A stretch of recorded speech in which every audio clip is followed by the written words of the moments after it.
주님께서 여러분과 함께 요한이 전한 거룩한 복음입니다. 그때 예수님께서 제자들에게 말씀하셨다. 내가 진실로 진실로 너희에게 말한다. 밀알 하나가 땅에 떨어져 죽지 않으면 하나에 그대로 남고 죽으면 많은 열매를 맺는다. 자기 목숨을 사랑하는 사람은 목숨을 잃을 것이고 이 세상에서 자기 목숨을 미워하는 사람은 영원한 생명에 이르도록 목숨을 간직할 것이다. 누구든지 나를 섬기려면 나를 따라야 한다. 내가 있는 곳에 나를 섬기는 사람도 함께 있을 것이다. 누구든지 나를 섬기면 아버지께서 그를 존중해 주실 것이다. 주님의 말씀입니다.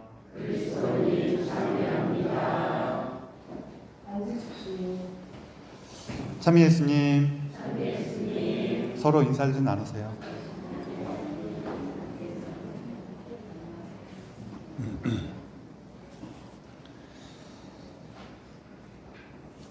어떤 건물에서 이제 엘리베이터를 탔는데 엄마랑 어린 아이가 오더래요. 타더래.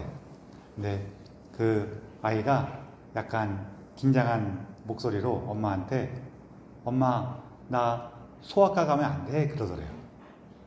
그때 엄마가 단호하게 네가 골라서 갈 수 있는데 아니야 그러더래요. 그리고 치과를 갔대요. 그래서 치과 가자 그러면은 소아과 가는 게 낫죠. 안 그래요? 치과가 제일 무섭잖아요.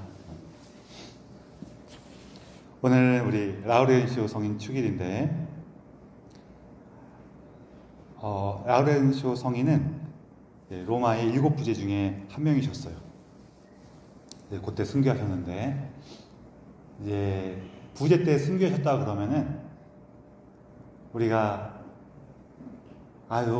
조금만 더 있다가 사제가 되고 나서 순교하셨을 좋았을 텐데 이럴 수 있거든요. 근데 이게 우리가 번역을 그렇게 해서 그렇지, 그리고 나중에 우리가 이렇게 우리나라에 천주교가 들어온 거는 훨씬 후대에 이런 게 다 정리가 된 다음에 들어와서 그런 생각을 할 수가 있는데 초기 교회에서는 부제가 그런 자리가 아니었어요.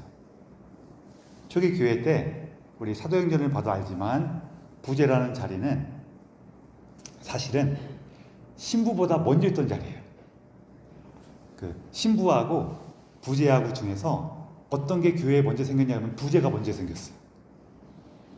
근데 제가 방금 얘기할 때 사제라고 하지 않고 신부라 그랬죠. 뭐가 다른지 아셔요? 감사합니다. 사제는 예수님이 사제셨죠.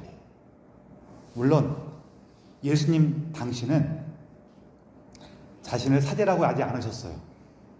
왜냐하면 이스라엘 사람들 생각에서 사제는 누구만 할 수 있어요.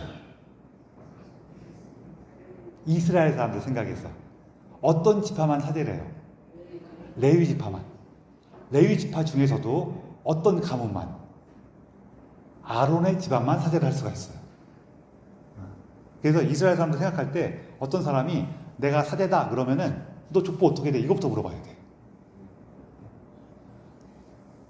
우리가 그 신약 성경에서 아는 사람들 중에서 사제인 사람이 한 명 있어요. 누가 있을까요? 맞아요. 세르자 요한은 사제예요. 왜? 아버지가 사제였잖아요. 우리가 지금 우리 기준으로 생각하니까 아버지가 사제였다고 아들이 사제를 한다고 이렇게 할 수가 있는데 이스라엘은 집안으로 이어진단 말이에요. 그건 이스라엘뿐만 아니라 전통 사회는 대부분 그래요. 그러다 보니까 세르자 요한은 원래 사제의 자격이 있는 사람이에요. 그래서 세르자 요한이 사제로서 한 게 있었죠. 뭘 했습니까? 예수님께 세례를 줬죠. 예수님께 세례를 줄 때 거기 표현해 보면은 하늘에서 성령께서 비둘기 모양으로 내려오셨다라는 표현이 있어요. 원래 사제는 뭘 하냐면은 왕이나 예언자에게 기름을 부어줘. 기름은 하느님 영의 표시예요. 성령의 표시란 말이에요. 근데 세례자 요한은 기름을 붓지 않고 뭐를 그냥 다이렉트 딱 줘요? 아니, 다이렉트로 세례자 요한이 준 건 아니지만 다이렉트로 성령을 내려주죠. 기름이라는 도가 필요가 없는 거예요. 그 세례를 통해서 성령께서 내려줬단 말이에요. 그래서 예수님이 왕이요 예언자시라는 거예요. 예언자시라는 거예요. 그랬는데 나중에 그래서 예수님은 당신 자신이 사제라는 얘기를 별로 안 하셨어요. 그런데 제자들이 조금 이따 생각해 보니까 예수님께서 사제셨네 라고 생각을 한 거예요. 왜? 예수님께서 그러니까 사제라는 말은 하느님께 제사를 바쳐야 되잖아요. 그렇다고 해주세요. 사제는 하느님께 제사를 바쳐요. 하느님께 제사를 바치는데 예수님은 제사를 바쳤어요? 안 바쳤어요? 처음에는 안 바친 줄 알았어. 처음에는 안 바친 줄 알았는데 보니까 바치신 거예요. 언제? 십자가에서. 십자가에서 뭘 제물로 하셨어요? 당신 자신을 십자가 위에서 제물로 아버지께 바치신 거예요. 뭘 위해서? 모든 사람의, 모든 인류에게 그 생명을 주시기 위해서. 그래서 예수님은 직접적으로 당신에 대해서 사제라고 하신 적이 없었지만 보니까 예수님만이 참된 사제네. 다른 사제들은 다 그냥 이렇게 예수님, 하느님 이걸로 그냥 제물로 좀 이렇게 생각해 주세요 이 정도였는데 예수님은 진짜 진정한 제물을 바치신 거예요. 그래서 진정한 제사를 아버지께 드리신 거예요. 그렇게 딱 이해가 되니까 오히려 예수님이 원래 있던 사제들을 이어받은 게 아니라 원래 있던 사제들이 앞으로 오실 예수님을 흉내낸 거죠. 무슨 얘기인지 이해가 되시죠?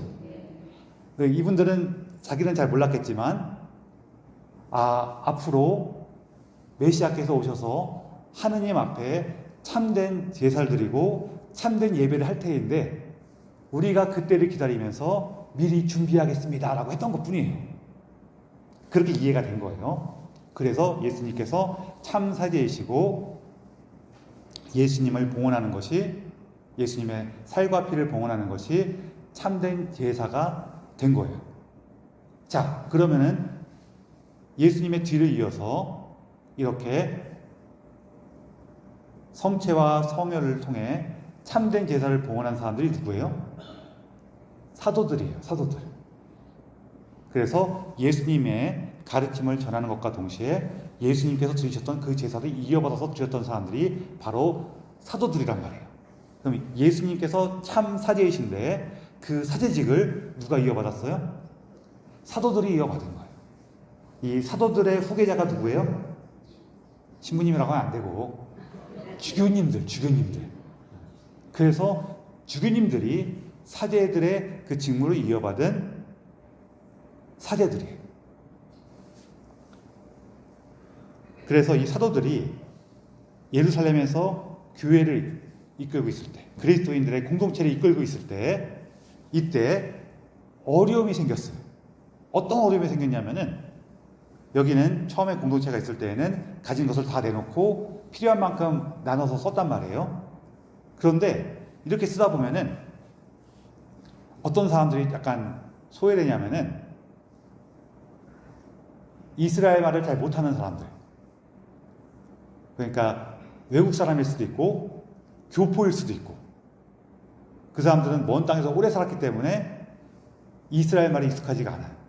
그러니까 여기서 뭐 같은 거 나눠준 다음에, 빵 나눠준 다음에 못 받은 사람 손 들어보세요 그러면은 뭐라는 건가, 왜 안 주나 이러고 있을 거 아니에요. 그렇죠?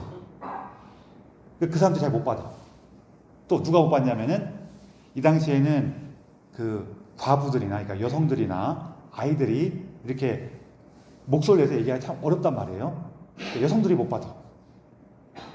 그리고 이 두 개가 합쳐져서 외국인이나 이방 출신 여성들이면 더 어떻게 되겠어요?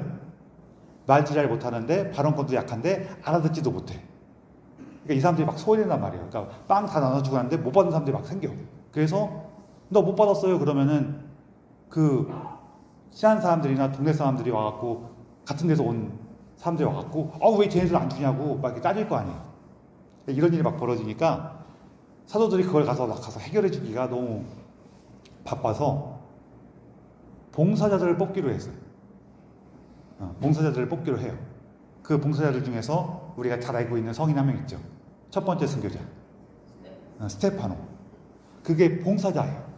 그게 봉사자라고 돼 있어요. 성경에는 봉사자라고 써 있어요. 디아코노스라고 써 있는데 디아코노스는 봉사하는 사람이라는 뜻이에요. 원래는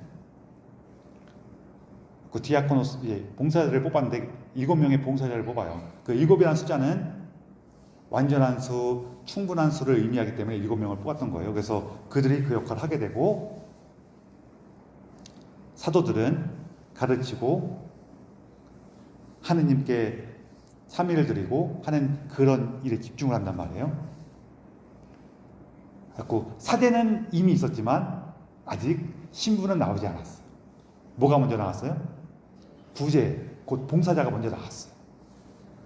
그러다가 사도행전에 보면은 나중에 보면은 이 교회가 예루살렘에만 있지 않고 여기저기 퍼져 나가면서 사도들은 여기저기 막 이렇게 가서 공동체를 계속 만드는데 사도들이 거기 계속 있을 수도 없고 또 하나는 사도들 혼자서 그 공동체를 다 꾸려갈 수가 없으니까 협력자들을 뽑아요.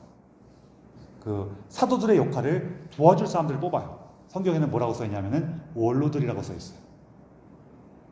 그 사람들이 신부예요.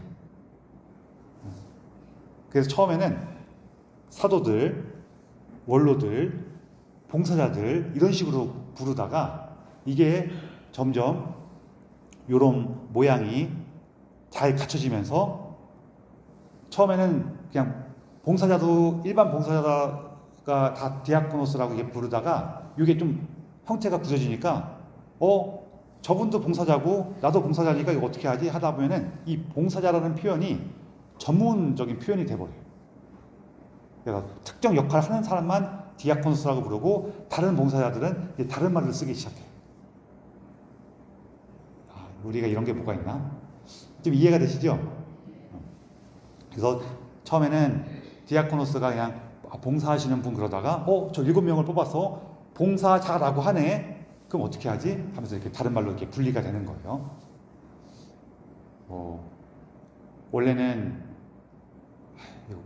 굳이 얘기할 필요가 없을 것 같긴 한데 그 양반이라는 말이 원래는 관료들을 얘기하는 거예요. 조선 시대에 양반이라는 말은 문반, 무반 해갖고 두 개잖아요. 그 양반인 거예요. 그 관리들을 하는 말이었어요. 원래는. 근데 시간이 지나고 나니까 그 관리였던 사람들이 이렇게 특정 계층이 되니까 양반 그 어떤 계층으로 느끼잖아요. 그러다가 이것도 시간이 지나고 나니까 우리가 처음에는 양반이란 말이 조금 이렇게 좋은 말로 이렇게 썼을 텐데 지금은 이 양반이 그러면은 좋은 말이에요? 별로 안 좋은 말이 됐어요. 약간 이런 느낌으로 바뀌는 거예요. 이건 조금 말이 바뀌는 걸 의미하는 건데 그런 느낌이 좀 있어요. 근데 요거는 조금씩 시대에 따라서 그 말이 갖고 있는 의미가 변한다는 걸 얘기하는 거예요. 디아코노스라는 말도 그렇게 조금씩 변해요. 그래갖고 이렇게 부제가 먼저 생기고 나중에 신부가 생겼어요. 신부를 칭하는 그 한자 표현은 탁덕인데 제가 탁덕이란 말을 별로 안 좋아해갖고 잘 안 쓰거든요. 탁덕이 뭔지 아세요? 이게 원래 프레스비테르를 번역한 말이 탁덕인데 덕이 탁월한 사람 이런 뜻이에요. 뭐 탁월한 덕을 찾는 사람 뭐 그런 뜻인데 저는 아무리 생각해봐도 제가 덕이 탁월하지가 않아갖고 탁덕이라는 말 못 쓰겠어요. 그냥 신부라는 말만 써요.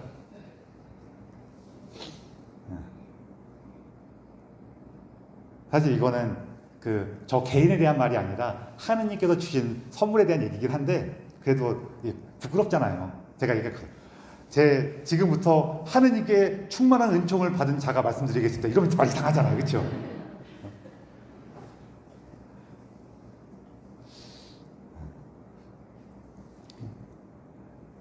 그리고 그래서 여러분 요게 이제 조금 시대가 그래서 프레스비테르라고 디아코노스가 이렇게 교회 안에 직무로서 있다가 요게 나중에는 시간이 훨씬 지나고 나면은 야 프레스비테르가 되니까 신부가 되려면은 디아코노스 봉사자 과정을 거쳐야 돼. 이렇게 하다 보니까 요게 딱 이런 조직이 만들어진 이후에 우리나라에 번역돼서 들어왔단 말이에요. 우리나라뿐만 아니라 동아시아에 들어오니까 디아코노스를 거치고 그 다음에 프레스비테르가 된 다음에 되더라. 그래서 이름을 사제 부제 이렇게 해버린 거예요. 번역하면서. 그래서 우리가 부제라고 번역할 때 이 말이 옛날 말하고 비교하면은 좀 이렇게 우리 이해하고 다른 것들이 좀 있어요. 제가 또 얘기를 하면서도 이런 얘기를 왜 이렇게 길게 하고 있나라는 생각이 좀 들긴 하네요. 그래갖고 라우렌시오 성인이 부제라고 했을 때 아이고 좀 더 있으면 신부가 되겠구나라고 생각하실 필요 없다는 거예요. 특히 이 부제들이 뭘 갖고 있었냐면은 아까 전에 스테파노 성인 얘기할 때에도 그 가난하고 어려운 사람들을 이 사람들이 직접 도와주고 돌보는 역할을 했다 그랬죠. 그러면은 여러분 가난한 사람 도와주려면은 조금 이렇게 그 국가 열쇠 갖고 있어야 돼요, 안 갖고 있어야 돼요? 갖고 있어야죠. 그래서 이 부제들이 보통 교회의 재산을 관리를 했어요. 그러니까 교회가 그 활동하고 이러는 것을 이 사람들이 주로 이렇게 계획을 세우고 실행하고 이랬단 말이에요. 그러니까 교회에 대해 재산을 관리하는 권한들이 이 부제들한테 있었어요. 전 지금부터 그냥 부제라고 얘기할게요. 그럼 여러분 어떤 모임에서 총무 맡길 때 믿을 수 있고 이렇게 훌륭한 사람한테 맡겨요? 아니면은 못 믿을 사람들한테 맡겨요? 믿을 사람 맡기죠. 그래서 여기 로마에 있는 7 부제도 다 교회를 믿을 수 있는 사람들이었던 거예요. 그래서 나중에 보면은 교황님 되시는 분들도 부제 자리를 거쳐서 교황님 되시는 경우가 되게 많아요. 그래서 개신교에서는 이 부제를 번역할 때 뭐라고 번역하냐면은 집사라고 번역하는 거예요. 그 사람들 집사라고 얘기하는 게 이 자리를 얘기하는 거예요. 집사가 뭐 하는 사람이에요? 그 큰 가문에서 재산 같은 거 말라서 이게 관리하고 운영하는 사람이 집사잖아요. 그래서 그렇게 번역한 거예요.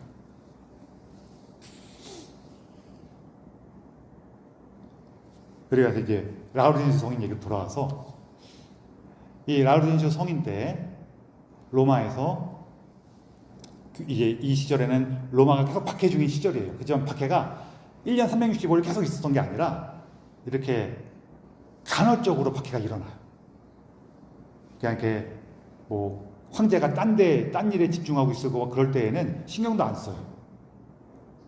그러다가 주로 언제 좀 민심이 흉흉해 갖고 이렇게 뭔가 사람들의 이목을 딴 데로 보내야 될 때, 그럴 때 좀 문제가 생겨갖고 그 희생양을 만들어낼 때, 이럴 때 박해를 더 많이 해요. 아니면은 지금 내부적으로 뭔가 결속을 다져야 될 때, 그리고 마지막으로 뭐가 있냐면은 돈이 필요할 때. 왜냐면은 이 당시에는 특별히 반역자 같은 경우도 우리나라도 마찬가지인데 반역이 일어나면은 그 집안 사람들 다 죽이거나 유배 보내고 그 집안의 재산은 어떻게 돼요? 몰수되잖아요. 그렇죠? 마찬가지인 거예요. 그럴 때 박해를 해요. 이때는 황제가 직접 나서 박해할 때는 아닌데 로마의 로마 행정관이 그 유력한 그 사람들하고 모의를 해갖고 야 우리 저 천주교회 그리스도교 교회를 박해해서 거기 재산을 다 뽑으면은 한몫 챙길 수 있을 것 같은데 해갖고 박해를 시작해요. 그래서 물론 공식적으로는 황제가 허락하지 않은 종교를 믿고 있으니까 박해를 한 거지만 그 안에 있는 이유들은 그런 이유가 있다는 거예요. 그래서 이때는 박해 중이니까 카타콤바라고 지하 무덤에서 미사를 드리고 있을 때였는데 그때 로마 병사들이 와갖고 그 교황님하고 거기 있는 사람들 잡아가면서 이렇게 교황님과 다른 부제들은 거기서 죽이고 당하고 이게 좀 별볼이 없는 사람들 좀 풀어주고, 또 여기 라우렌시오도 풀어줘요. 왜 풀어주냐면은 보니까 이미 정보망이 있단 말이에요. 라우렌시오가 수석 부제로서 재산을 관리하고 있다는 거야. 그래서 풀어주면서 네가 그걸 갖고 오면은 너는 살려주겠다 그런 거예요. 그렇게 떠나는데, 그래갖고 이 라우렌시오는 사실은 거기서 자기가 모시던 교황님은 식스토 2세 교황님이셨는데 같이 순교하지 못하고 풀려나는 게 너무 속상했어요. 그랬는데 교황님께서 가면서 너도 며칠 있다가 나흘 뒤에 내 길을 따라오게 될 거다라고 얘기를 해줘요. 그러니까 라우렌시오 성인이 그게 기뻐서 돌아가서 어떻게 하냐면은 교회의 재산들을 다 가져다가 가난한 사람들, 아픈 사람들, 고아들, 과부들에게 다 나눠줘요. 나눠주고 나서 약속한 날, 약속한 날 사흘에 이제 다시 와갖고, 야, 재산 너 갖고 오기로 해서 내놔 하니까 라우렌시오 성인이 어떻게 했냐면은 그 가난한 사람들, 아픈 사람들, 고아들, 과부들, 이 사람들을 가리키면서 이 사람들이 교회의 재산입니다 그랬어. 이건 되게 중요한 의미예요. 우리가 자랑하고 우리가 갖고 있는 재산이 뭐냐? 가난하고 어려운 사람들, 힘든 처지에 있는 사람들과 나누고 있는 그 사랑, 그게 우리의 재산이라는 거예요. 그들과 함께하는 게 우리가 예수님의 말씀을 지키는 삶을 살아가는 거죠. 이거 굉장히 중요한 내용이에요, 사실은. 전에 2차 바티칸 공회 끝나고 2차 바티칸 공회를 하니까 전 세계에서 주교님들 다 모였죠. 다 모이다 보니까 거기에서 주교님들이 우리 동네만 이렇게 보고 있다가 전 세계에서 어떻게 사람들이 살고 있는지, 어떻게 교회가 돌아가는지를 더 많이 듣고 만나게 됐어요. 그래서 그때 이렇게 그 어려운 지역에 대한 원조 사업이나 이런 것도 많이 이루어졌거든요. 그래서 그때 그 유럽에 있는 부유한 교회들이 저 아프리카나 아시아나 아메리카에 있는 가난한 교회들을 도울 때 뭐라고 얘기했냐면은, 우리는 우리가 가진 재산을 저들에게 나눠주는 것이 아니라 저들이 가진 가난을 우리가 나누어 받는 것입니다 라고 얘기했어요. 이게 무슨 의미인지 이해되시죠? 우리가 구원을 나아갈 때는 가난이 필요해요. 하느님께만 의지하는 그 가난이 필요한데 내가 가진 게 너무 많으면 하느님을 의지하지 않게 돼. 그래서 요 일화 자체가 되게 중요한 사건이에요. 그리고 한편으로는 중요하다고 우리가 강조하는 것들은 보통 내가 잘 지키는 거예요, 잘 못 지키는 거예요? 잘 못 지키는 것들이기도 해요. 사람의 마음이 참 이런 걸 지키기 쉽지가 않아요. 그렇지만 라우렌시오 성인은 당신의 목숨을 내놓고 예수님의 가르치심을 지킨 거죠. 그래서 가난한 사람들을 가리키면서 이들이 교회의 재산입니다 그랬더니 이 박해자들은 그걸 이해를 해요, 이해를 못해요? 당연히 이해를 못하죠. 뿐만 아니라 얘가 자기들을 조롱한다고 생각했죠. 그래서 곱게 죽이지 않고 어떻게 죽여요? 석쇠에 올려서 구워 죽여요. 석쇠에 올려서 구워 죽이는데,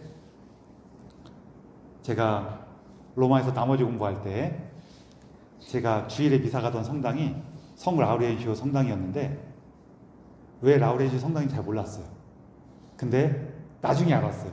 거기 성당 한편에 그 석쇠가 이렇게 있었어요. 근데 생각보다 크진 않더라고요. 그래서 저는 사람을 구울 정도의 석쇠라고 하면 되게 클 줄 알았는데 그렇게 크진 않았어요. 근데 생각해보면 당연한 게, 그 사람을 죽이려고 일부러 석쇠를 만들었을 리가 없잖아요. 원래 갖고 있던 석쇠를 가져다가 이게 올려놓고 묶어서 죽인 거예요. 묶어놓고 불 펴서 죽였어. 좀 크긴 한데 저는 막 침대만 할 줄 알았는데 침대만 하진 않고 좀 우리가 크게 잔치 같은 거 할 때 쓰는 그 석쇠만 해요. 그랬는데 라우렌시오 성인이 그 불타는 고통 속에 있으면서도 거기 박해자들한테 뭐라고 했냐면은 이쪽은 다 익었으니 뒤집어서 구우시죠 그랬어요. 이게 그 하느님의 은총 안에서 그 몸이 타는 극심한 하느님의 은총으로 몸이 타는 극심한 고통 가운데서도 농담을 할 수 있었던, 그러니까 농담으로 하신 거예요. 비장하게 이쪽은 다 익었으니 뒤집어 구우시오 이렇게 한 게 아니라 유쾌하게. 왜냐하면 라우렌시오 성인은 지금은 내가 예수님을 따라가는 기쁨의 순간이었기 때문에 그 유머, 마지막 그 고통의 순간에도 유머를 가질 수 있었던 그 은총을 받은 거죠. 사실 우리도 굉장히 힘겨운 순간에 잠깐 이렇게 재치 있고 웃을 수 있는 얘기를 떠올리거나 나눌 수 있으면 굉장히 큰 힘이 생겨요.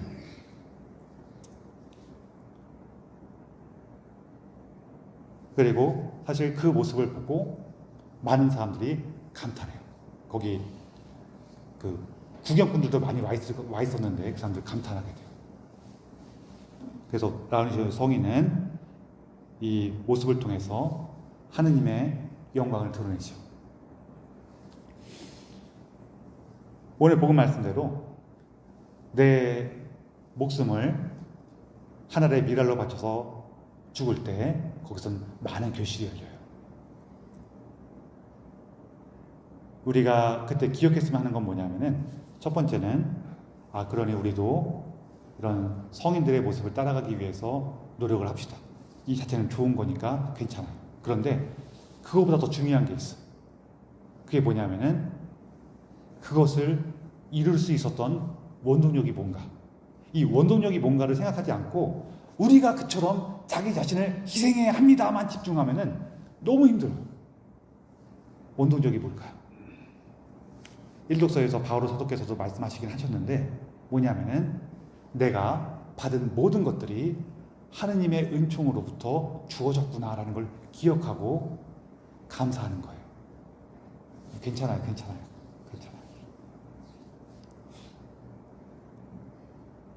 내가 이렇게 열심히 했으니까 하느님께서 나에게 무언가 주셔야지. 그게 아니라 내가 무언가를 할 수 있었던 이 모든 삶의 토대, 환경, 준비, 내가 가지고 있는 모든 것이 하느님께로부터 왔구나. 우리가 그걸 기억하면 기억할수록, 깨달으면 깨달을수록 사실은 더 기쁘게 살 수 있어. 더 기쁘게 살 수 있고 더 많이 사랑할 수도 있어. 그래서 여러분, 우리가 보통은 그래서 좋은 마음을 갖고 예수님의 사랑을 나누고 싶어서 그렇게 살긴 하거든요. 근데 중간중간에 이거 좀 잘 안 된다, 어렵다, 또 어떻게 해야 되지 이렇게 고민될 때, 혹은 내가 지금 여기까지 열심히 살긴 살았는데 좀 마음이 좀 공허한 것 같아 라는 그런 마음이 드실 때요, 그때 기억하세요. 그때 참 내가 하느님께 받은 것을 기억하고 감사하고 있었나, 참 내가 하느님께서 내 삶에 주신 것들을 다시 한번 찾고 기뻐하는 것을 잊진 않았었나 하고 한번 돌아보시면 참 좋을 것 같아요. 그래서 그걸 우리가 다시 발견할 때 하느님께서 이처럼 나를 사랑하시는구나, 그걸 느낄 수 있고 거기에서 이제 어디로 갈지, 때로는 다시 한번 용기를 내갖고 힘차게 나가기도 하고, 때로는 아이고 예수님, 제가 당신 사랑하면서 열심히 살았는데 지금 좀 지쳤나 봐요, 조금만 쉬었다 갈게요 하면서 하느님 안에서 유효를 찾을 수도 있고 하는 힘을 얻을 겁니다. 라우렌시오 성인께서 보여주셨던 그 은총의 힘, 특별히 어려운 순간에도, 정말 힘들고 두려운 순간에도 하느님의 사랑을 기억하고 우리가 받은 그 선물들이 뭔지를 기억하고, 또 이렇게 유머로서 이 힘을, 이 순간을 이겨낼 수 있는 그 은총을 라우렌시오 성인의 종구와 함께 청하면서 이 미사를 봉헌합시다.